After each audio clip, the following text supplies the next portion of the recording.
This piece is called Yellow. There is a woman in a dark coat standing on an empty street. Her only company, the strange shapes that red and blue lights cast as they shine through the dust. In the distance, a thick stripe of yellow plastic stretches from the door of the patisserie all the way past the bookstore to the corner. The woman in the dark coat fiddles with the edge of her headscarf. She is waiting for the man in her ear to tell her what to do. I wait with her. She stares at the ground. I stare straight at her. It feels like hours pass, but then the static begins to crackle. The woman in the dark coat looks up, looks me in the eye and punches me in the gut. She opens her mouth and all I want her to do is close it. She opens her mouth and speaks and she doesn't stop, and it's just numbers and times and names and places and those same goddamn words again and again and again.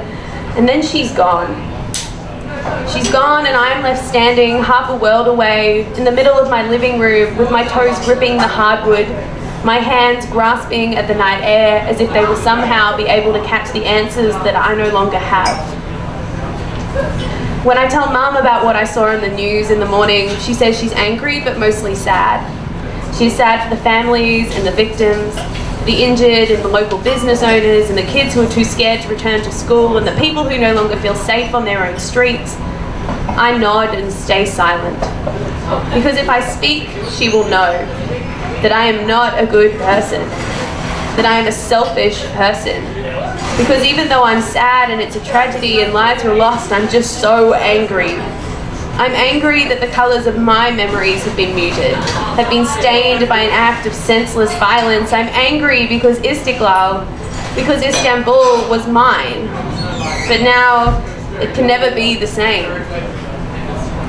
My Istiklal was an August afternoon. It was the heat of the cracked cement against the backs of my knees. It was the air so thick I thought I might choke, and clouds that held the promise of an early afternoon storm. It was the mothers in vibrant headscarves who herded children across cobbled ground and past the school gates of Galatasaray on the corner. It was the elderly gentlemen, all eyebrows and carefully pressed suits, who leant against door frames and argued over backgammon games in nearby cafes. It was the way they stopped only to glare at the gaggles of teenagers who flocked around the glowing shop windows that lined the street, all giggling and gossiping, their faces pressed up against the glass. My Istiklal was the press of the crowds, the surging sea of shoppers. It was the sound of the tram rumbling its way back up the hill, bright shining red like something out of an old movie, its bell clanging in warning to the tourists who unwittingly wandered into its path. It was the laughter as Andrew wove away from me into the crowd, our young charges trailing after him, their eyes wide, alight with curiosity and wonder. It was their shouted promises of meeting me back at the patisserie if I didn't get lost in the bookstore. It was the way that the boy wandering the shelves there thought I was a student at the university, the way he grumbled to me about tourists and told me he liked my glasses. My Istiklal was the Gunaydins and the Teşekkürlers. It was the little man with the monkey who sold corn straight off the coal.